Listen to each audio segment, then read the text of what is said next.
எல்லாம் வல்ல இறைவனின் அருள் கருணையினால்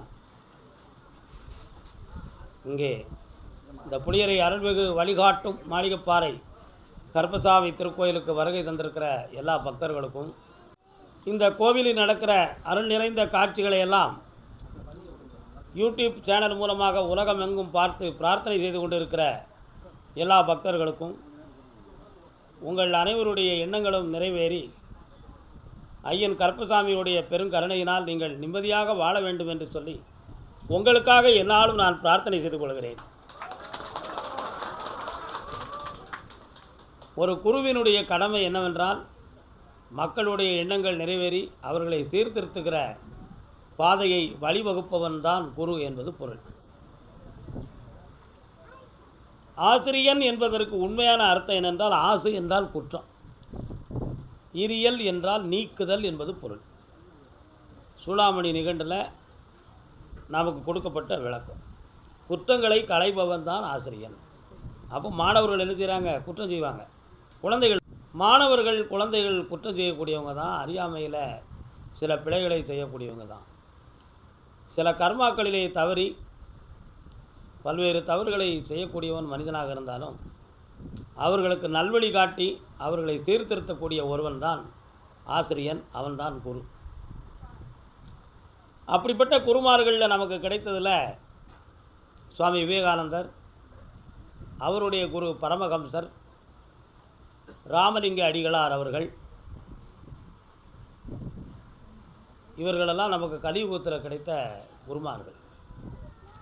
அவங்களுடைய உபதேச மஞ்சரிகளை, அவங்களுடைய உபதேசங்களை நம்முடைய மனதிலே கொஞ்சம் நிலைத்து நாம் சிந்தித்தோம் என்றால்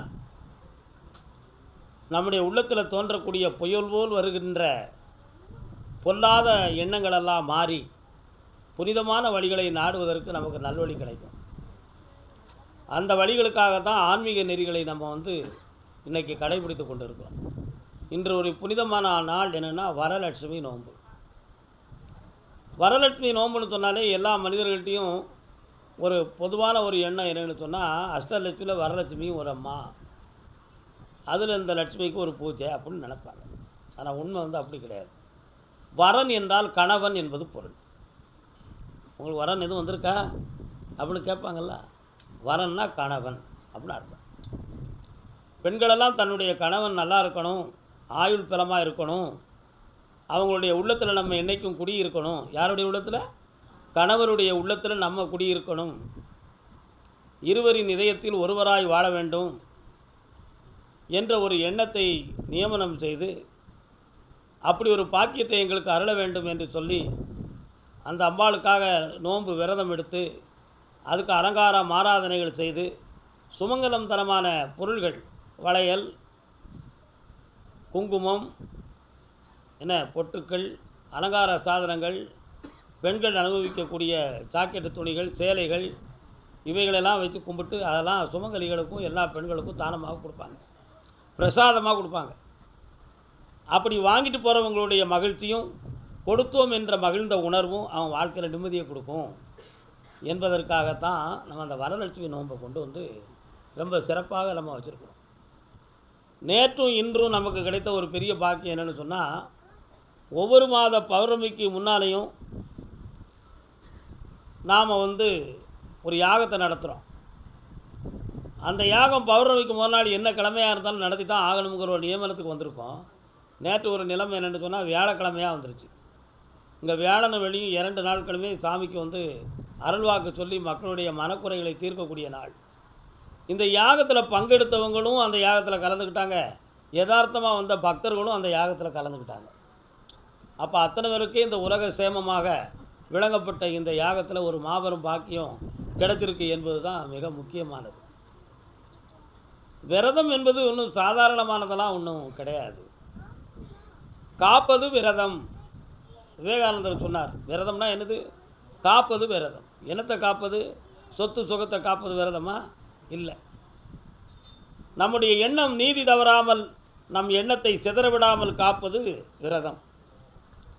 நம்முடைய மனதை அதர்ம பாதையில் போக விடாமல் தடுத்து நிறுத்தி காப்பது விரதம்.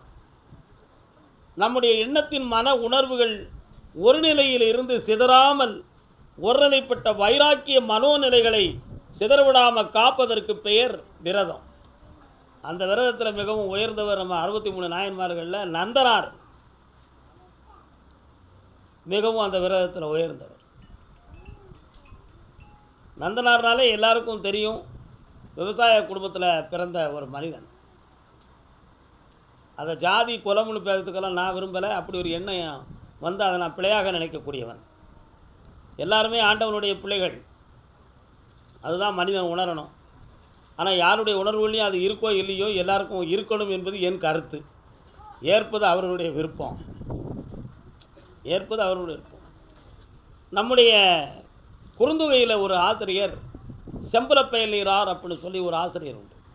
சங்க இலக்கியங்களில் செம்புலப்பயலர் அவர் ஒரு ஒருங்கிணைந்த மனோநிலைகளை பற்றி ஒரு பாட்டில் சொல்லுவார். யாயும் ஞாயும் யாராகியரே, எந்தையும் நுந்தையும் எம்முறை கேளீர், அன்புடை நெஞ்சம்தான் செம்புல பயனீரார் போல் கலந்தனவே அப்படின்னு சொல்லி, ஞாயும் யாராகியரேன்னு என்ன அர்த்தம்னா, என்னுடைய தாயும் உன்னுடைய தாயும் யார் யாருன்னே தெரியாது. எந்தையும் நுந்தையும் எம்முறை களிர், உன் தந்தையும் என்னுடைய தந்தையும் எந்த உறவும் இல்லை. ஆனால் உன்னை நான் பார்த்து பழகியதும் நீ என்னை பார்த்து பழகியதும் வானத்திலிருந்து விழுகின்ற வெண்மலை துளிகள், வெண்மலை துளின்னு அதில் சொன்னார், விளக்கம் அங்கே தான் இருக்குது. வானிலிருந்து விழுகின்ற வெண்மலை துளிகள் பூமியில் விழுந்து வருவது வரை அது வெண்மையாகவே தான் இருக்குது. சாக்கடையில் விழுந்தால் சாக்கடை, கடலில் விழுந்தால் அது கடல் நீர், ஆற்றில் விழுந்தால் ஆற்று நீர், சேற்றில் விழுந்தால் சேற்று நீர். ஆனால் பிறக்கும் பொழுது எப்படி பிறந்துச்சு? வானத்திலிருந்து வெண்மையாக தான் பிறந்துச்சு. அது சேர்ந்ததுனால அதனுடைய குணமும் தன்மையும் மனிதனுக்கு மாற்றப்பட்டது.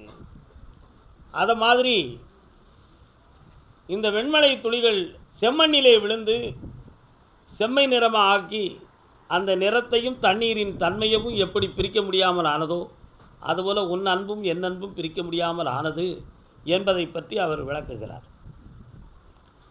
இதை எதுக்கு சொல்கிறோம்னா, தோன்றிய இடத்தை பற்றி பேச்சே இல்லை. பகவான் படைக்கும்போது எல்லாரும் 8000 ஜீவஜந்துக்களையும் ஒழுங்காகத்தான் படைத்தார். அவன் பழக்க வழக்கம், அவன் கலாச்சாரத்தை வச்சு வகுப்பு வாரியாக மனிதன் பிரிந்து கொண்டவனும் பிரித்தவனும் தான் இந்த பூலோகத்தில் வாழ்ந்துக்கிட்டு இருக்கான். ஆனால் எல்லாருடைய கண்ணும் பார்க்கும், ஒருத்தன் கண்ணு சாப்பிட்றதுக்கும் இன்னொருத்தன் கண்ணு பார்க்கறதுக்குமா இறைவன் படைக்கலை. உண்மையா இல்லையா? எல்லா உறுப்புகளும் யார் யாருக்கு என்ன உண்டோ அதே தன்மையில் தான் இயங்கிக்கிட்டு இருக்குது. பாலாப்புற மனுஷனுடைய மனசு மட்டும்தான் பாகுபாடை பிரித்து இந்த உலகத்தை அப்போ தில்லை சிற்றம்பரம்பதியில் சிவபெருமானை பார்க்க வேண்டும் என்று சொல்லி நந்தனார் கடுமையான விரதம் இருந்து உண்ணாமல் உறங்காமல் இருந்து மன உபாதைகளையெல்லாம் நீக்கிட்டு ஒருங்கிணைந்த மனோபக்குவத்தோடு தன்னுடைய மனதை செம்மைப்படுத்தி சிவாய நம சிவாய நம சிவாய நம என்று சிந்தித்து அப்படியே அவர் உள்ளத்துக்குள்ளே இருந்துச்சு. ஔவையார் சொன்ன வாக்கு, சிவாய நம என்று சிந்தித்து இருப்போருக்கு அபாயம் ஒன்றுமில்லை, உபாயம் இதுவாம் என்று உதித்து விற்க வேண்டும்னு சொன்னான். அதனால் சிவாய நம என்று சிந்தித்துக்கிட்டே இருந்தான். ஒரு நாள் அந்தணருடைய வீட்டுக்கு வேலைக்கு வருகிற பொழுது, என்னடா நேரத்தோடு வேலைக்கு வரக்கூடிய இன்னைக்கு காலையில் சீக்கிரமாக வரலையே, ஏண்டா வரல அப்படின்னு அவர் கேட்டார். பகவானை சேவித்துக்கிட்டு இருந்தேன் சுவாமி, மனதில் சிந்திச்சுக்கிட்டு இருக்கிறேன், விரதம் இருக்கிறேன், சிதம்பரத்துக்கு நான் போய் சாமியை பார்க்கணும் அப்படின்னு நந்தனார் சொன்னார். அப்படி நந்தனார் சொன்ன வார்த்தையை கேட்டோன்னே, இவன் எங்கே கோயிலுக்குள்ளே போகிறதுங்க, சிவனை பார்ப்பதுங்க, இவனை அம்பலத்துக்குள்ளே யார் விட போகிறா? ஆனால் அபிஷ்டு, ஏன்டா இப்படி சிந்தனை பண்ணிக்கிட்டு இருக்க, நீ போகக்கூடாதுண்டார். அது எப்படி சாமி? ஆதிசிவனுக்கு அங்கத்தில் பங்கமில்லை, ஆத்மாதானே பெரிது. என்னுடைய ஆத்மாவை அவருக்காக அர்ப்பணிக்க நான் தயாராக இருக்கிற பொழுது நான் ஆதிசிவனை பார்க்க முடியாதா அப்படின்னு அவர் கேட்டார். நீ போகிறது சரி, நாளை சித்தம்பலம்பதிக்கு போகணும்னு சொன்னால் இன்றைக்கி என்னுடைய விவசாய வேலைகளெல்லாம் நீ செய்துட்டு போகணும்னு சொல்கிறார். அன்றைக்கி தான் விதைக்கணும், அன்றைக்கி தான் எல்லாமே பார்க்கணும். இவர் 3 நாள் அவகாசத்தை எடுத்துக்கிட்டார் நந்தனார். சிவபெருமானே, உன்னை பார்க்கறதுக்கு என்னை தடையாக்குறான், இந்த நெல்லெல்லாம் விதைத்து அறுவடையாகி அவருக்கு மேனியாக கொடுத்தால்தான் இந்த மேனி உன் திருமேனியை பார்க்கும் ஐயா, அதற்கு நீங்கள் உதவ வேண்டும் என்று சிவபெருமானை நோக்கி உண்ணாமல் உறங்காமல் இருந்து இரவெல்லாம் காத்திருந்து கண் விழித்து அப்படி விரதமாக இருந்தார். ஒரு நாள் விதைச்சார், மறுநாள் முளைச்சி 3 நாளைக்குள்ளே அது நெல்லாகி கதிராகி சதிராகி நெல்லாகி வித்தாகி முத்தாகி அந்தனர் வீட்டு முத்தத்தில் போய் மேனியாக குவிஞ்சிடுது. அந்தணருக்கு ஆச்சரியம் தாங்க முடியவில்லை, விளைந்து விட்டது. எப்படி வந்தது? என் ஐயனே, ஆண்டேனே அப்படின்னு சொல்லி ஓடி வந்து நந்தனார் காலில் வந்து விழுந்தான். ஆண்டவனை வந்து ஆலயத்தில் பார்ப்பதை விட உன்னை விட புனிதமான ஆத்மாவில் பார்ப்பவன் தாண்டா ஞானின்னு சொன்னான் அந்தணர். எப்படி சொன்னான்? ஆண்டவனை ஆலயத்தில் பார்க்குறத விட உன்னை மாதிரி புனிதமான ஆத்மாவுக்குள்ளே பார்க்குறவன் தான் ஞானி. உன்னுடைய ஆன்மாவில் நான் ஆதி சிவனை பார்த்தேன் அப்பா, எங்கு சென்று மோட்சம் அடைய வேண்டுமோ அதை உன் உள்ளத்திலே நான் பார்த்து விட்டேன் என்று சொல்லி பூரண நமஸ்காரம் செய்தார். அப்படிப்பட்ட நந்தனார் உடனே சித்தம்பலம்பதிக்கு போகிறார். ஆனால் போன உடனே சுவாமியை அடைந்தாரா அடையவில்லையா என்பது சரித்திரத்தில் பல மறைவுகள், சரித்திரத்தில் மறைக்கப்பட்டது நிறைய இருக்குது. ஆனால் ஒரே ஒரு பாட்டை மட்டும் சொல்லுதேன்னா, நந்தனார் போய் கோவில் வாசலில் நின்னார். ஐயனை நான் பார்க்க வேண்டும், ஆலயத்துக்குள் வர வேண்டும்னு சொன்னார். எல்லா பக்தர்களும் இவருடைய இதயத்தில் சிவன் வீட்டி இருக்கிறார், 3 நாட்களில் விதைத்த விதைகளெல்லாம் முளையாகி வித்தாகி நெல்லாகி இவர் மனதும் கல்லாகி ஈசனை காண வந்தார். ஆகையால் இவருக்கு நீங்கள் சாமியை பார்க்கக்கூடிய வழியை கொடுக்க வேண்டும் என்று சொல்லி இவர் கூட இருந்த பக்தர்களிலிருந்து பல பேர்கள் வந்து சொன்னாங்க. ஆனால் கோவிலை நடத்தக்கூடியவர்களோ யாருமே உள்ளுக்கு விடலை. உடனே நந்தனாருடைய கண்களிலே கண்ணீர் வந்துச்சு. சிவனே, எனக்குள் பார்த்தேன் நான், ஆனாலும் உன்னையை ஊராரும் உலகோரும் போற்றுகின்ற அம்பலத்தில் பார்க்க எனக்கு ஆசை இருக்காதா? உன்னை பார்க்கக்கூடிய எண்ணம் எனக்கு இல்லையா? அல்லது உன்னை பார்க்கக்கூடிய பாக்கியம்தான் எனக்கு இல்லையா பெருமானே? அப்படி சொல்லி கண்கள் மூடி அழுத கண்ணும் தொழுத கையுமாக நின்றான். கண்ணீர் கண்ணில் வருது, கைகள் தொழுது, அதான் அழுத கண்ணும் தொழுத கையுமாக நின்றார். அப்படி நிற்கும் பொழுது ஒருத்தர் வந்து இவனை வான்னு சொல்லவும் முடியாது, வராதன்னு சொல்லவும் முடியாது, எப்படிப்பட்ட பக்குவமான வார்த்தையை சொன்னால் இவனை உள்ளுக்கு அழைக்கலாம் அப்படின்னு ஒருத்தன் அருமையான பிளான் போட்டான். ஒரு பெரிய அறிவாளி அவன். என்ன சொன்னான் தெரியுமா?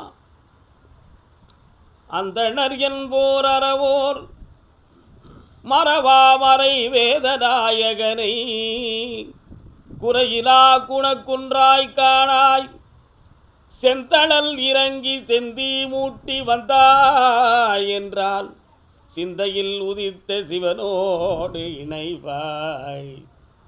அப்பா, அந்தணன் அறவோர்கள் நான் தர்மம் அறிந்தவனா? அந்தணன் சொல்வார். என்ன சொன்னார்? அந்தணன் என்போன் அறவோன், அந்தணன் குரு நான் வந்து தர்மம் அறிந்தவனப்பா. குணக்குன்றோடு பகவானை சேவித்து வந்த உனக்கு அருமையான ஒரு வாசகத்தை சொல்லுகிறேன் கேள். உன்னை எப்படி ஏற்றுக்கிறார் சிவபெருமான் தெரியுமா? எப்படி? செந்தழல் இறங்கி செந்தி மூட்டி சிந்தையில் சிவனை கண்டால். எவ்வளோ அருமையான வார்த்தை பார்த்தீங்களா? என்ன வார்த்தை? குழி தோண்டி விறகெல்லாம் வச்சு தீ மூட்டி நெருப்பில் இறங்கி நின்று சிந்தையில் சிவனை கொண்டால். இறங்கிட்டு உடனே வந்துடக்கூடாதான். தீக்குள்ளே இறங்கி அப்படி சிந்தித்துக்கிட்டு சிவனை உன் உள்ளத்தால் நினைந்து உருகி நின்றால் அம்பலத்தில் ஆடும் ஆண்டவனை காண்பாய். தில்லை சித்தம்பலபதியை நீ பார்த்துக்கிடுவ, நீ வந்துடலாம்னாரு. எவ்வளோ சூட்சமமான வார்த்தை, எவ்வளோ சூட்சமமான வார்த்தை. சொன்ன நெறி தவறாத உத்தமன் நந்தனார் அருமையான தீயை மூட்டினார். விறகுல தீ எரிஞ்சுக்கிட்டு அப்படி செந்தியில் போய் இறங்கி நின்றார். அப்படிங்கிறதோட புராணம் முடியுது. அதுக்கு அடுத்து உள்ளுக்கு போனார். போகிறது யாருக்கு தெரியும்? தீக்குள்ளே போனது தான் தெரியும். சிந்தித்து இருந்தால் சிந்தை குணக்குன்றாய் சிவனை காண்பாய். அதைத்தான் எழுதியிருக்கிறான் பெரிய புராணத்தில். உள்ள நின்னதோடு சரி, சிவனை அடைந்து விட்டார் என்று எல்லோரும் கோஷமிட்டார்கள். சிவனை கண்டு விட்டான் என்று எல்லோரும் கோஷமிட்டார்கள். இப்படி ஒரு சம்பவம் தான் நந்தனாருக்கு நடந்துச்சு. புரியுதா உங்களுக்கு? அதனால் அவர் தீயும் கொல்லாது தீவினை ஆனேனே என்று நினைக்கக்கூடிய அளவுக்கு அந்த நெருப்பு அணையலை. நெருப்பு இயற்கை, அது பஞ்சபூதத்தில் ஒன்று, எப்படி அழியும்? இப்படி ஒரு நிலைகளை நந்தனாருடைய காலத்தில் அடைந்தார். ஆனாலும் அவர் ஆத்மா ஆண்டவனை அடைந்து விட்டது என்ற புராணத்தை படித்து இன்று வரை அவருடைய புகழை நம்ம பாடிக்கிட்டு இருக்கோம். யாருக்காவது அந்த மன வலிமையோடு தீக்குள்ளே இறங்கி சிவனை சிந்திக்கிற குணம் கிடைத்ததா அப்படின்னு நம்ம புகழ்ந்து பேசுவோம். ஆனால் நடந்த சம்பவம் எவ்வளோ பெரிய வேதனைக்குரியது என்பது தான் இந்த இடத்துல உணர வேண்டிய உண்மைகள். புரிகிறதா உங்களுக்கு? அதனால் இப்படியெல்லாம் சில பேர்கள் பகவானை அடைய முடியாமலும் அம்பலத்துக்குள் போக முடியாமலும் தடைகள் இருந்து அப்படியே வரணும்னா நீ இந்த நிலைகளை அடைந்து தான் வரணும் அப்படிங்கிற பல்வேறு காரண கர்த்தாக்களை உருவாக்கி மனிதனை மனிதன் பிரித்து பார்த்து பகைத்து பார்த்து இறைவனை அடைவதற்கு கூட தடை கற்களை விதித்து நின்ற சமூகம்தான் இன்று நாம் வாழ்ந்து கொண்டிருக்கிற சமுதாயம்.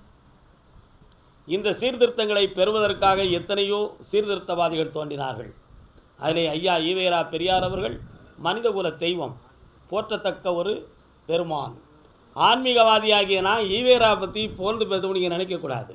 ஈவேரா ராமசாமி பெரியாருடைய நீதி எனக்கு பிடிக்கும். அவர் கடவுளை பற்றி சொன்ன கருத்தை பற்றி எனக்கு தேவையில்லை. ஆனால் அவருடைய நீதி எனக்கு பிடிக்கும். மனிதன் ஒருங்கிணைந்த நோக்கோடு வாழ வேண்டும் என்ற தத்துவம் எனக்கு பிடிக்கும். மனிதனை மனிதன் பகுத்து பார்க்கக்கூடாது என்ற சமத்துவ உணர்வுகள் எனக்கு பிடிக்கும். அவரை மாதிரி சீர்திருத்தவாதிகள் தான் இந்த நிலைகளெல்லாம் சீர்திருத்தி இன்றைக்கி எல்லாரும் கடவுளை கும்பிடலாம், எல்லாரும் சாமியை கும்பிடலாம் அப்படிங்கிற பரந்த மனநிலைகளை உருவாக்கி வைத்தவர் யாருன்னு சொன்னால், இந்த மாதிரி சீர்திருத்தவாதிகள்லாம் நம்முடைய புராணங்கள் இதிகாசங்கள் இருக்கக்கூடிய சில மனக்குறைகளை மனவேதனைகளை எல்லாம் நீக்கி மனிதனை மனிதனாக வாழ வைத்ததில் அவங்களும் ஒருத்தங்க. இது ஆன்மீகமாக இருந்தாலும் ஆன்மீகம் உணர்த்தக்கூடியது நீதியை தான் உணர்த்துது. ஆன்மீகம் ஆத்மாவை பற்றி சொல்கிற பொழுது என்ன நடக்கு? மாசற்ற ஆன்மாவே ஈசனாவான். நம்ம கோயிலில் உள்ள எம்பளம் என்னது? மாசிலா மனமே ஈசன் கோயில். உன் மனது தூய்மையாக இருந்தால் போதும், அங்கே பகவான் குடியிருப்பான். உன் உள்ளத்துக்குள்ளே நீ உணர்ந்து மாசற்று எந்த சிந்தனையும் இல்லாமல் நீ சிவனை சிந்தித்தால் போதும், உன் உள்ளத்துக்குள்ளேயே என்ன செய்யும்? அது உன்னை வழிகாட்டும். அப்போ உள்ள தூய்மை மனிதனுக்கு உயர்ந்தது. ஆகையினால் எல்லாருடைய மனதையும் செம்மையாக்கி பகவானே தஞ்சம் என்று உணர்ந்து எல்லோருடைய இதயத்திலும் இறைவன் வீற்றிருக்கிறான் என்ற உண்மைகளை உணர்த்தி மாசிலாத எல்லா மனமே ஈசன் கோயில் என்று சொல்லி அருள்வாக்கை தொடங்கி வாழ்த்துவோம், வணங்குவோம். சுவாமி பார கருப்பசுவாமி மயில்வாகனத்தில் வந்த முருகா, வேலவா, விநாயகப் பெருமானே, என் குருநாதரே, பாண்டி சித்தரே, என்னோடு தவழுகின்ற மகா முனிவர்களே, சித்தர்களே, யோகியர்களே, கருப்பசாமி, உன்னை எங்கிருந்து நினைத்தாலும் எப்பொழுது அழைத்தாலும் அடியேனுக்கு காட்சி தந்து அருள் கொடுத்து வாக்கு கொடுப்பதாக சத்தியம் கொடுத்த என் அன்பு தெய்வமே, அழைக்கின்ற பொழுதெல்லாம் 21 கூற்றவ 61 பந்திக்காரர்களும் சேனை வகுத்து தானை சூழ்ந்து தொண்டு செய்வேன் என்பது சத்தியமானால் வந்திறங்கி சொன்ன வாக்கு நடக்கும்படி கட்டளையிட்டு கூப்பிடணும்ப்பா. பட்டினத்தார் திருவடிகளுக்கு 1000 முதல் உத்தரவு கோயம்புத்தூர்.